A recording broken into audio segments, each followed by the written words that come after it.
Sziasztok! Eltelt egy újabb hét, és egy vendéget üdvözölhetünk magunk mellett, akiről már sokszor volt szó itt a Laptimingban. Ő nem más, mint Széll Zsolt, akinek a Suzuki Swiftjét, ami egy régebbi versenyautója, azt János már tesztelte is itt Magyarországon, és aztán mentünk is vele. Most pedig itt van, Zsolti elhozta az aktuális EB-s versenyautóját, amellyel a 2018-as Rallycross EB szezonban versenyzett. Ez nem más, mint egy Skoda Fabia. Köszi Zsolti, hogy itt vagy. Sziasztok, én köszönöm a meghívást. És lesz ellene majd egy Nissan Skyline R33 GTR, ha egészen jól ejtem a nevét. Jobb kormányos, majd hát arra rátérünk. Megnéznéd a Rallycross világbajnokság első futamát? Bándáznál egyet velünk? Dubaiprogramok.com Speedzone csomag. Gyere velünk Dubajba! Partnerünk a SoftDirect. Újrahasznosított Windows és Office licenszek munkához és otthonra. Támogatónk a Makma.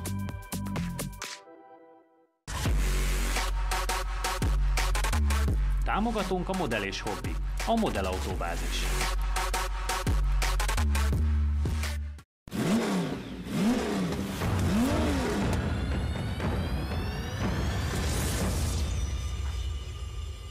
Először kezdjük a Rallycross autóval. Zsoltihoz fordulok, akinek ezúton is gratulálunk, hiszen az elmúlt szezonban, amellett, hogy Norvégiában a Hell névre hallgató, és itt nem akarok semmire sem utalni, csak arra, hogy ez ugye poklot jelent. Ezen a versenyen sikerült egy tömeges ütközés végén nagyjából nem totálkárosra, hanem újjáépítősre törnie a Skodát, viszont abból felépülve ugye Lettországban pedig egy abszolút 5. hellyel koronáztad meg a szezonodat. Milyen volt az EB szezon, és mit várunk 19-re? Nagyon kemény ez a Rallycross EB most már. Ha elmegyünk egy versenyre, nem lehet azt mondani egyik autóra és egyik pilótára sem, hogy na ő egy gyenge, ő egy fogható pilóta. Úgyhogy maximalizálva van létszám 25, illetve 30 főbe a kategóriánkba, és mindig teltház van, várólistán vannak a pilóták, természetesen a szervezőség ugye a nemzetközi eredmények alapján rangsorolja, hogy ki juthat be, úgyhogy most már ez egy olyan nívót hozott ennek a Super 1.6-os kategóriának, ami egyre magasabbra emeli az értékét. Természetesen ezáltal egyre erősebb évről évre a mezőny is. 2018-ban nagy várakozásokkal futottunk neki, és úgy gondolom, hogy leszámítva ezt a balesetet, ami életem legnagyobb balesete volt, jól szerepeltünk, mert minden versenyen elődöntősök voltunk. Lettünk volna, illetve mert ugye Norvégiában nem sikerült, illetve még egy másik futam. Objektív okok miatt. Sajnos ideje korán fejtetőre álltunk, vagy tam. Későbbre ezt úgy mondod, mintha csak ennyi lett volna. Igen, azért azt most látjuk a képeken közben, bevágjuk, hogy ez nem csak egy ilyen kis Zsoltit így igazából a kedves partnerek így elgurították, mint a dobókockát, és megnézték, hogy hányat mutat a végén. Hát ez igazság szerint 3,5 volt, ami a dobókockán nincsen, de az autó széthullott, mint egy Lego autó, tehát repültek a futóművek, meg minden, amerre látott. Lányos zavaromból kiszálltam az autóba, elkezdtem összeszedegetni az alkatrészeket. Most jót nevetünk, mert hál' Istennek nem lett komolyabb sérülésem, de a fejem az biztos, hogy megsérült. Szedtem össze a tükröt, mert ugye a futóművet kompletten nem bírtam el. De ez a kis karbontükör még jól lehet! És akkor jött a mentős, és akkor fogott, hogy de menjünk már, mert el kell vinniük, tudod, én meg még szedegettem ott az alkatrészeket. És amikor hazaértünk, de szedem ki a bukós zsakomba, mert azt vittem magam, és abba tettem bele ezeket a kisebb alkatrészeket, amiket sikerült megmentenem. Na mindegy, most már jót nevetünk rajta, de akkor nem örültem annyira. Persze mentem föl, hogy gyerekek, építsük újra az autót, holnap még megyünk, és akkor bejutunk az elődöntőbe, de hát esélytelen volt, amikor megláttam az autót. Ezt most nem építjük újra? Nem, sajnos, úgyhogy szerencse a szerencsétlenségben, hogy volt pont egy 2,5 hónapos szünetünk, és gyakorlatilag egy új autót építettünk. Tehát a bukócső nem sérült, de gyakorlatilag, mivel hogy nagy része műanyagból van, a fémelemeket kicseréltük, és teljes új műanyag külsőt kapott, a futóműveket meg gyakorlatilag újra kellett vásárolni, felújítani, építeni, úgyhogy most nem is akarok megválni az autótól, mert annyira fel lett újítva, hogy szinte ez most egy új autó. Visszatérve a kérdésedre, 2019-et is ugyanezzel az autóval fogjuk megcsinálni. Szerettem volna váltani, de most a sors úgy alakította, hogy ha már ilyen jó kondiban az autó, akkor mindenképp még egy szezont legalább ezzel az autóval szeretnék menni. Először Janihoz fordulok, hiszen te vicceskedtünk kamerán kívül, hogy mentél már, teszteltél ezzel az autóval Zsoltinak, hála, de hát az még nem ez az autó volt, mert Én ezt az autót még nem vezettem. újjá lett építve, de igen, régit. év elején gyakorlatilag ugye a garázsban te teszteltél Igen, ezzel az autóval, Zsolti- hogyha ide klikkeltek egyébként, akkor ezt a műsort megnézhetik. Zsolti valamiért túl jó fej velem, mai napig nem értem miért. Gyakorlatilag tényleg amihez köze volt autó, azt én mind kipróbáltam. Ugye a Suzuki-val is, amivel itt mentünk, utána egy félnapos tesztet eltöltöttem, vagy úgy, hogy feleibe mentünk ő meg én. Úgyhogy gyakorlatilag tényleg így ezt a Super 1006-os kategóriát megismerhettem. Ugye gyakorlatilag ez meg a Renault az élvonal, azt lehet mondani. Ezt az autót még konkrétan nem vezettem, de azt láttam, hogy mennyire erős, meg komoly autó, meg ugye amikor a teszten itt volt Zsolti, akkor láthattam, hogy milyen csapattal dolgozok együtt. Ugye a Follandur, ő is elég komolyan veszi, ez kicsit a Cserkuti öcsinek a klónja, egy ilyen elvarázsolt figura, de hihetetlen, ami ebben a kocsiban benne van. Ugye akkor meg is mutogatták, hogy például a VRC futómű van az elejében, hogy a tárcsából le van vágva, tehát ilyen nagyon elmebeteg, amit ebben a kategóriában. Hátsó fék. Igen, tehát hogy Ne, golfkedves fékpedál, mert az nem kell, az nem fontos. Úgyhogy brutális, ami fejlesztés egy ilyen autóban benne van, így, hogy most gyakorlatilag meg úgy, így tényleg ez nagyon durva lehet most. Tudjuk, hogy ilyenkor nagyon rá van feszülve, de azért nyilván téged is megkérdezlek, hogy te mit vársz ettől a rallycross autótól. Ugye ilyen nem ilyen, de 1.6-os rallycross autóval azért mentünk már, meg rally autóval is mentünk már. Ez mindig nagyon jó élmény volt, ugye mindig megdöbbentő szerintem még számunkra is, nem hogy egy átlagember számára, hogy mennyire direkten reagál az autó minden egyes kormánymozdulatra, minden egyes fék vagy gázérintésre, ez mindig egy óriási élmény, köridő függetlenül. Főleg úgy, hogy szívó 1.6-osokról beszélgetünk, amelyek olyan eredményeket mennek, hogy felháborító, hiszen erőt időket le tudtok vele autózni. Játsszuk le, hogy ki kezd, aztán ki az öltözhet is. Én most Janira bízom a döntést, de úgyis ő fog jobbat menni, hogy ő döntse, hogy inkább mikor tud vele jobbat menni, először vagy másodszor, mert igazából nem ugye, fogalmam. Szerintem másodikra, mert ugye egy melegítő, meg egy gyors, és 4 körnél pont lesz a legjobb a gumia, nem? Hát, azért mondom, hogy ezt döntsd, de hogy mikor... Micsoda ajándékot kaptál? Vesztetés? Megyek én először, és akkor Jó. ő tudja, hogy meleggel megy. Jó, akkor öltözködjél.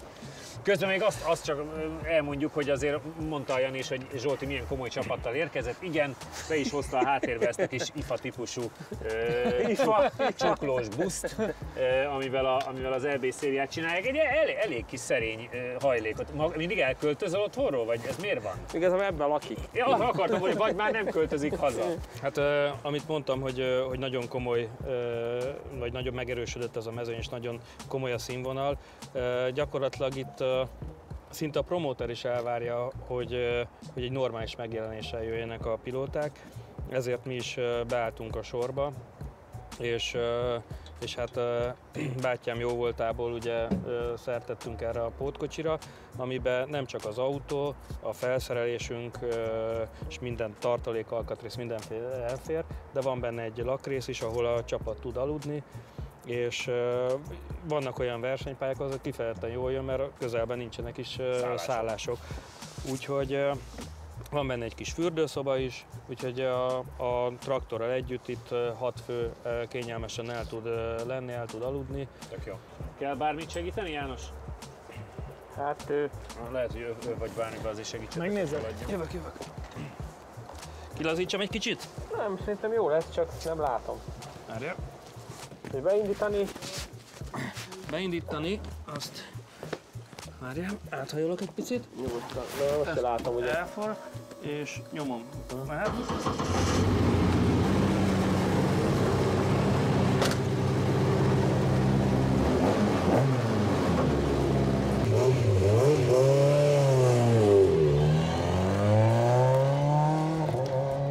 Egyébként így röviden a súly-lóerő arány, az hogy van, hogy a nézők is? Igen. Ez egy 235 lóerős autó, és nálunk az a szabály, hogy a minimum súlyban meghatározva, hogy 1000 kilónak kell lenni pilótával együtt, teljes menet felszerelésben, de Minden pillanatban. így van. Tehát minden pillanat, tehát bármikor ellenőriznek a verseny folyamán. akármikor. Igen, és Ezért van az, hogy a verseny végén, a saras versenyeken gyűjtitek a sarat, hogy kicsit fönnmaradjon. akár, de mondok egy extrémebb példát is, ami nem velem fordult elő, hogy a Ken blokkot tavaly Dél-Afrikában azért zárták ki, mert a rajtnál volt egy kis tülekedés, és ugye az autóról egy-két karosszérelem lefosztott. És majd a célban nem volt meg a minimum Nem volt súly. meg a súly, és simán És kizárták. Ken blokk ide vagy oda, azt mondták, hogy sajnálom, szabály a szabály, és kizárták.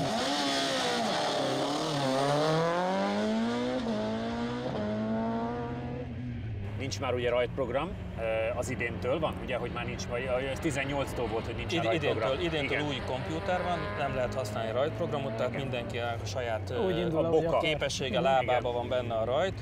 Ez egy kicsit szerintem kiegyenlítettebb is tett a mezőny. Jók voltak a rajtjai? Tehát jól jöttél ki ebből a új szabályból? Mindenképpen javultak a rajtjaim, tehát mondjuk úgy, hogy az elmúlt években nem voltam a legjobb rajtolók között, de most már azért ott vagyok közöttük, tehát ott tudok lenni. Tök jó. Úgyhogy ez nekem mindenképp jót tett.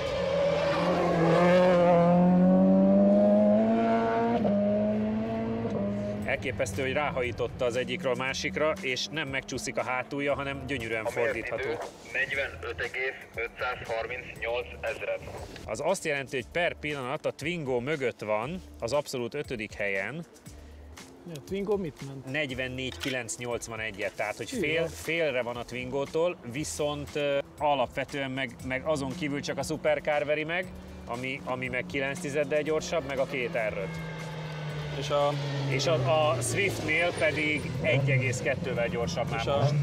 Nem a Klaus Kristóf autója volt a leggyorsabb? Ja, ott már rég nem. Már rég nem? Már rég nem, azóta már a Twingo elé ment, meg a Monster Kart elé ment.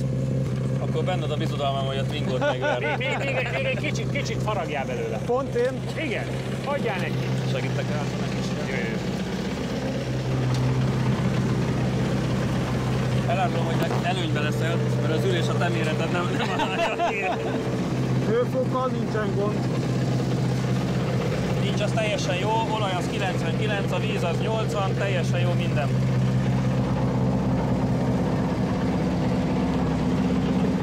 Kicsit lágyabb szerintem, mint a Twingo. Igen. És így mozog, néha beidegesedik a hátulja. Azt igazából most a levezető körbe éreztem, hogy jó a gumi. Az a baj, hogy ezzel azért picit agresszívebben kell bánni, mint ahogy ő bánik, persze. szerintem. Tehát ő finomabban vezeti ezt.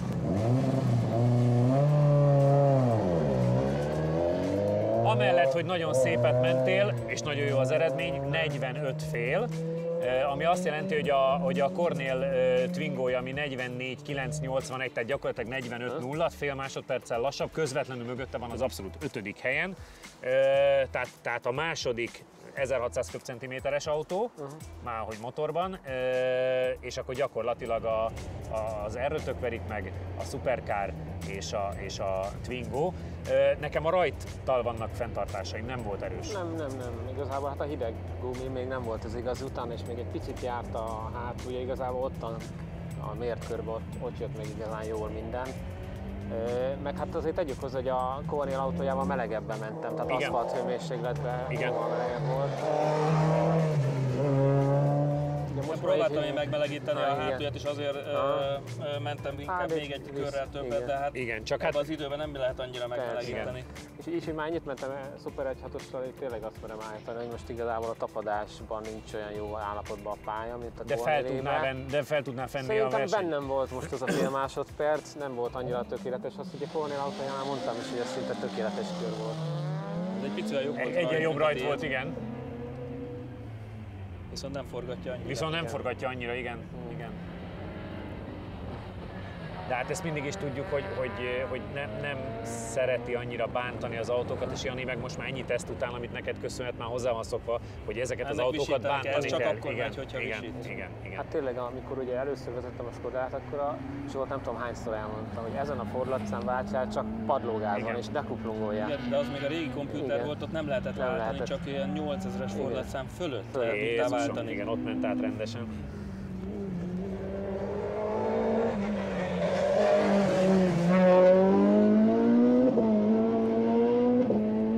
Igen, nem forgatja rendesen le, de nem lesz rossz, mert egyébként meg pontos kör volt. Igen.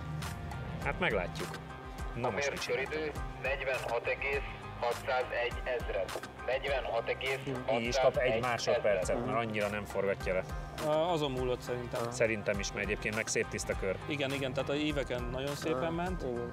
de egy kicsit lassabban ment be a kanyarba, de gyorsabban tudott ennek következtében távozni.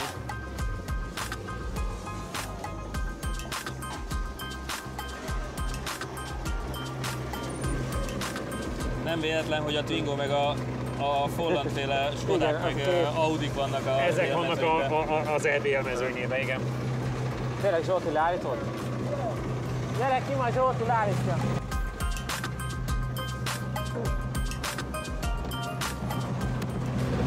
Üresbe van? Üresbe. Oké, szuper, ennyi.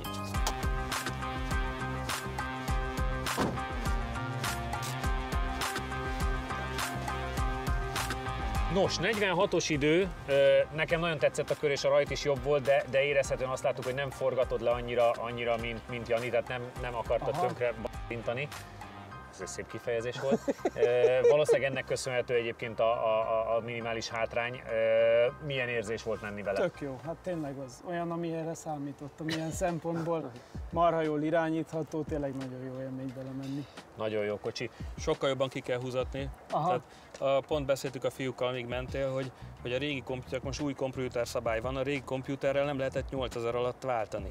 Tehát ha akartad, ha nem, muszáj volt addig kihúzatnod, mert ott tudtad, ott engedte az autó, hogy átváltsad. Ez a kompjúter ilyen szempontból sokkal lazább, itt már 5000 fordulatnál is engedi a váltást. De hát egyébként azért forgott, de nem olyan biztos, hogy nem 8-9 ezeres fordulaton mentél, mert itt 9002-nél van a tiltás. Mondjuk 8000-nél van egy ilyen kis bejelölés. A rajtprogramhoz. Oké, de én annál nem forgattam tovább, mert mondom, ott a jelölés nem illik tovább. Bocsánat, ezt nem mondtam, az azért van ott, hogy a rajtprogramnál ott kell tartani a mutatót. Váltogattam, tehát mindig megvártam, hogy azon túl, és akkor húztam. Én azt hittem, hogy azért van ott, hogy az alatt nem válthatsz. Ugye a múltkoriban tanulva, én azt hittem, hogy azon kell túlforgatni, és akkor most azt a jelet pontosan azért, amit előbb beszéltünk, hogy nincs most már rajtprogram, tehát nem lehet rajtprogramot használni, lábbal kell rajtolni, ezért tettünk egy jelölést oda magunknak, hogy tudjam azt, hogy ott, mert ugye amikor a rajtnál állsz, és koncentrálsz a zöld lámpára, akkor nem tudod azt nézni, hogy most mennyi is áll a mutató, és akkor csak egy pillantás, és látod, hogy a kék fele áll, vagy nem a kék jelnél áll, és akkor tudod azt, hogy most jól tartod a fordulatot, vagy nem. És azért tettük oda azt a kék jelet, ez az én hibám, hogy nem mondtam neked. Apróság nem érdekes. Zsolti, köszönjük a lehetőséget, hogy hoztad, és akkor most egy gyorsabb strop trükkel, amit 1962-ből hoztunk már magunkkal, a színes tévé korából, azzal átváltunk már is a Nissanra. És már is csak 3-an maradtunk, ez a mai modern számítógépes technika csodája. És áttérünk arra a Nissanra, amit szintén sokan kértetek, amikor az volt, hogy GTR-t hozzunk, akkor nem volt meghatározva, hogy ez a GTR milyen korú. Modern GTR-t hoztunk, az nem mondom, hogy csalódás volt, de nem tudtunk annyira földre esni tőle. Most pedig itt van egy jobb kormányos, jobb kormányos, de egy olyan R33, ami egy nagyon híres régi verziója ennek. Csabi, a tulajdonostól te tudtad meg nagyjából a részinformációkat a kocsiról. Igen, 300 lóerő körül van az autó, annyit tudunk róla. Ez 280 volt alapban is szerintem. Hát akkor nem sok minden változott. Elméletileg összkerékhajtású, de azt mondta, hogy lehet, hogy csak a hátsó kerékhajtás működik. Ez valószínűleg az első kanyarban ki fog derülni. Ez hamar ki fog derülni. Azt mondta, hogy inkább úgy vezessük, mintha hátsó lenne, aztán majd meglátjuk. Majd kiderül. És jobb kormányos, ugye ez is egy nagyon fontos információ. Ennyi. Mit várunk tőle, Jánoson? Ez egy nehéz kérdés. Ugye a Skyline ugye még nem jött az új GTR, ez egy nagyon ilyen álmodott autó volt csomó embernek. Ha valaki ilyen Subaruból vagy Evoból tovább akart lépni, akkor ez volt a következő lépcső. Ezeket is a szénnél lehetett tuningolni, nem egy 1000 lóerős példánnyal találkoztam annó. Nem tudom, ugye ez még ilyen klasszikus sportkocsi, tehát valószínűleg nem úgy fogom mozogni, mint egy új, viszont pont ennek az előnyeit is érzem, mint ahogy a GTA-nál, vagy mondjuk a Mazda MPS-nél, hogy szerintem szeretni fogjuk. Az más kérdés, hogy jobb kormány, stb. Egy 50 alá azért be kéne jócskán csúszani. Én igazándiból, amióta a jobbkormányos Evo 2-essel körzőztetek és 48-asítót mentetek, azóta már számomra nem kifogás a jobbkormány. Játsszuk is le, hogy ki kezd vele. Megyek én. Nézzük meg, mit tudsz. Kell a napszemüveg, mert jól áll, és abba megy. Ennyi. Abba megy. Na vigyem. De, hát jaffa vagy vele. Csak aztán nehogy jöjjön egy felhő, az becsodálkozzál. Hűha, befekvős a Majd buli, mondd mi? bele a tévébe, hogy ez melyik modellna. Majd egyszer valahol magyarázzuk el, hogy kell ülésbe állítani a kedves nézőknek. A tulajdonos az egy ilyen nagyobb növésű fiatalember, nem úgy, mint Az te. egy dolog, de attól még így. Magasságra nem megyek előre hátra. Hogy így ülsz, az nem tetszik neki. Hát így biztos nem lehet vezetni autót. Nézd oda, Ó, de fölcsavarja, de jól áll neked, a napszemüveg főleg. Na, Na, Alakul? alakul. ugye ő egyébként úgy szokott ülni, mintha karót nyertek volna. Igen, igen. A héten kimentem eléjük a reptérre, kedves néven jöttek haza, Nürburgringről honnan máshonnan. Így február környékén? Hát mondjuk Hát azt. most kirándultak. Kirándultak. És beült Csabi előre, elállította a tesztautónak az ülését, másnap a kedves feleségem beült ugyanoda, ahol előtte ült napokig. Ki az, aki karót nyert? Mondom, 2 tippelt. És a jobb oldalon is így ül? Így. Ilyen vigyázva. Így. Hát nagyon helyes, vigyázz a derekára. Hát az még van neki. Most nézem, okosöv, meg minden. Ezt bekötjük, azért sose tudni. Hát az mindig segít. Ugye, csak kiába kell félni, nincs fék. Mi? Csak kiákba kell félni, nincs fék. Ne is említsd azt az adást, ne is említsd. Az egy rövid adás. Az nem is értem. Azért a kuplung az okos kuplung, mi? Hallom én a hangján, hogy van egy kis szituáció vele. De most nézem, hogy a gumival se lesz annyira kellemetlenségetek. Igen? Aha, szemisztik.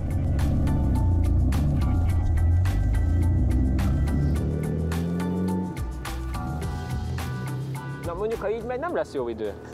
Azért komoly a maga, ahogy kinéz, meg úgy az egész. Szép ez a kocsi nagyon. Hát ez egy rossz rajt, mondjuk ki. Beleugrott a fotocellába. Beleugrott a fotocellába. Majd ezt kijavítod akkor ezt az időt. Aha. Azt a felet, amit ott kapott a fotocellából.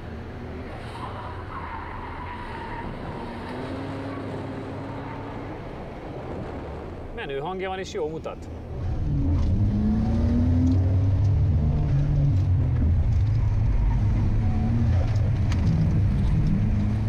Ez még ilyen hosszú áttételes. Igen, de a váltásokkal azért ő továbbra is szenved. Tehát a jobbkormányos váltást azt nem tűri. Itt is a kettes még vissza. Igen. Itt nem is fog beleváltani, igen.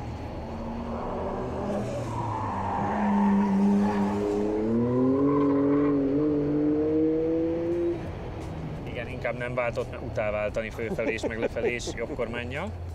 A mért köridő 47,743 ezred. Az azért nem rossz. M6 mögött van, és a Typer előtt. Aha. Azért nem Az a Typernek a gyengébbik ideje, a 800-as ideje. Astra OPC, új Mustang és Vinyus Corvette, ezek jönnek mögötte. nem rossz, 330 lóerő. Az nem bizony. Mert amikor a Mustang ilyet ment, meg a Corvette, akkor nagyon boldogok voltunk. Ugye, amilyen jól sikerült a Super 1.6-os rajtod, annyira rossz Ez nem volt annyira jó rajt, viszont Nem, az eredmény még így is egész jó, 47-7, megver Mustang GT-t, Vinyus Corvettet. Tök jó a tapadása. Azt Jó. néztük, hogy te mész ki az ablakon, de Igen. egyébként a kocsi megfordul. Nagyon ott van az úton, tényleg tök stabil. A váltásokkal úgy éreztem, hogy megint nem Hát, vagy barát. az, igen, Ez lehet, hogy veszek neked egy jobb kormányos, hogy tudja gyakorolni. Vagy valami automat. De akkor összélményre azért erős, jó megy, Aha, és jó, jól tök tapad. jó ereje van, tök jó fordul, a váltás az nem annyira megy továbbra se. A rajt nem volt jó, először tényleg hátul kezdett el hajtani. Meg minthogyha Aztán úgy meleg beleugrottál és így rajtoltál, igen, úgyhogy az olyan furi volt. Szerintem ott benne hagyta jó, és meg beleugrottál szerintem a Sokat, fotocellába, igen. és utána újra elindult. Az könnyen lehet. János, De nézzük. egyébként jó fordul, az tök jó. Szóval, hogy ezzel a 47 héttel egyébként konkrétan az M6 mögött van. Az M4 Cabrio az 47.552, az M6 az 47.650, ez meg 47.700. Tehát 0,2 egy M4-től, 1,1 egy M6-tól. Hát szerintem ez egy normális rajttal, ez megveri mind a kettőt. Azért az nem olyan rossz. Nem, hát tök stabil, tényleg nagyon jó fordul. Meg hogy ez meg most ez egy 23. idő abszolútban, és azért Az mondjuk elég tisztességes. azért a 230-nál tartunkból, Igen. az egy szép eredmény. És annak ellenére jó megy, hogy elég hosszú az áttétel. Aha. Igen, mert egyébként másodikban azért elég sok helyen el tudtál menni, azt így hallottam. Hát itt végig második. Igen.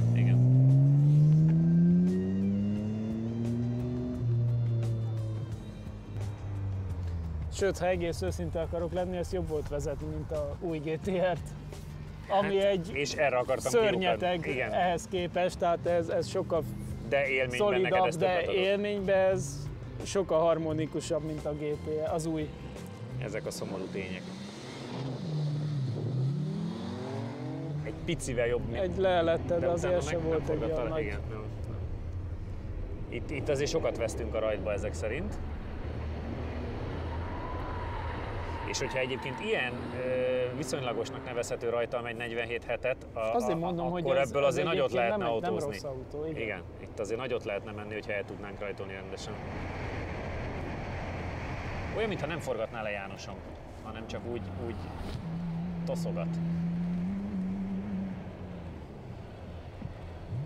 Szenved a váltással. Figyelj, Tehát- ősenek is megy Nem. jobban. Nem, azért a fokozat nem a barátotok a jobbkormányos autókban. Meg nemrégiben volt, egyébként az így belső, hogy kapad. Tehát nemrégiben voltam kint Angliában egy ilyen oktatni A pályán. mért köridő 48,108 ezred. Erősen te nyertél. 108 ezred. 4-10. És ott is jobb kormányosra kellett nyilván menni, hát azért az nagyon vicces. Igen, Ez úgy nem oktattál? Aha. De legalább automata jobbkormányos volt. Igen, Ez volt a szerencsé. igen, nem volt kézi. De mondom, az Evo 2-es Mitsubishi óta nem mondhatod, hogy az tudom, hogy valamiért harmonikusabb volt számotokra, de hogy azóta nem mondhatod, hogy olyan rossz, mert azzal Nem. elképesztően jót mentél. Figyelj, ha azt szeretnéd, hogy javuljunk, egy ilyet vehetsz nekünk. Én azt gondoltam, hogy nem ugranátok el előle. Nem. Igen. Ne a kékebb oldalt légy, de egy Nem, ilyet hát vehetsz. az már nem, mert szerencsére laktam. Egy ilyet Az majd vehetsz. visszajön balkormányosan, elmondom neked. Igen? Igen. Wow. Talán nyárra kész lesz, és, Na. és az, tudod milyen lesz? Kapcsolatú ALS, meg megnyaljuk ásprogram. az ujjunkat. Figyelj, Jani, Bézé felajánlotta most, ha nem is így direkt, de én lefordítottam magyarra, hogy ezt megvenni nekünk, így gyakorolni, váltást. Nem tudom, melyik nyelvből fordított a magyarra, de hát nem pont ezt, de... Hallattátok, milyen jó váltok én is. Igen, nem is lett jó az idő, nem mondanám. De maradjunk annyiban, hogy a Csabi nyert bőségesen. Milyen az élmény? Jó, igazából míg visszafelé jöttem, ezen gondolkoztam, hogy néhány autógyárnak a fejlesztő mérnökeit így beleültetném ezekbe, és hogy ebből legalább úgy szösszenetet mentsenek már át, mint élmény. Tehát, hogy oda megy a kocsi, azt csinálja, van ebbe is motorerő, tényleg működik, jól működik. Most az, hogy nem tudunk vele váltani, az nem az ő hibája. Igen, ez nem az autó hibája. Úgyhogy teljesen egy Én nagyon pont azt mondtam, hogy a szerethető mostani GTR-t, ami néhány adással ezelőtt volt, messze nem ilyen jó vezetni. Igen, abszolút, abszolút. Ő sokkal erősebb, mint ez, a mostani GTR. Ugyanezt De- mondta Csabi, hogy nem az erő, Mi csak van? az élmény, De- az élmény igen. maga, amit megnyújt. Hát az nem meg csak az olyan Street Fightereknek, aki úristen 2-9 Egyenesbe gyorsuljunk, ami őrület. lámpától Igen, lámpáig, igen, csak hát de- mindig szoktuk mondani, hogy mi meg a kanyart szeretjük. Tehát. Igen, Igen, tehát az a dragster. Igen. És hogy mennyivel egyszerűbb tényleg kanyaron belül ezzel úgy gázt kezelni, stb. Ugye abban a új GTR-ben ez a tolja az elejét, megy a hátulja, egyik se jó, ez meg úgy kanyarodsz és szépen játszadozol vele, úgyhogy nagyon jó autó. Természetesen nem is vártunk más eredményt a Skoda esetében, mint hogy Jani nyerjen, hiszen lassan múltja van a rallycross autókkal. Ennek ellenére Csabi jobban rajtol és 2,931 ezred alatt el is éri a 60-as tempót. Hiába ment Jani elsőre, azért nem volt jelen esetben hátrányban, mert a rallycross gumik nagyjából 400 méter alatt üzemmeleggé válnak, így az egykörös melegítés pont elegendő volt neki. mégis a rajtban vesztett idő miatt nem tudta felvenni a lépést a Twingo Super 1006-os időeredményével. Jani kanyarra növeli a tempót és a max sebességet is birtokolja 124,16 km/órával. Csabi sajnos az alacsony fordulatszámok miatt volt vesztett helyzetben, hiába volt a maximális lassulás 1,53 G, ami igazán kiemelkedő eredmény. Jani annyira beleragadt a Super 1006-os menésbe, hogy esélyesen volt Csabi ellen az R33-as esetében. Ahogy ismerem, a Nissanos kör közben is csak azon gondolkozott, vajon miért nem tudott jobbat menni a Skodával. Így nem meglepő, hogy kivétel nélkül minden eredmény Csabié, ami nagyon ritka esemény a történetünk során. A gyorsulási érték 3,45 másodperc, míg a maximális sebesség 119,87 km/h. Érdekesség, hogy a Nissannál a gyorsulási G érték magas 1,54. Ellenben az oldalgyorsulás 1 G alatt marad. Tudjátok, kövessetek bennünket minden egyes csatornán, YouTube, Insta, Facebook. Köszönjük, hogy itt voltatok, sziasztok!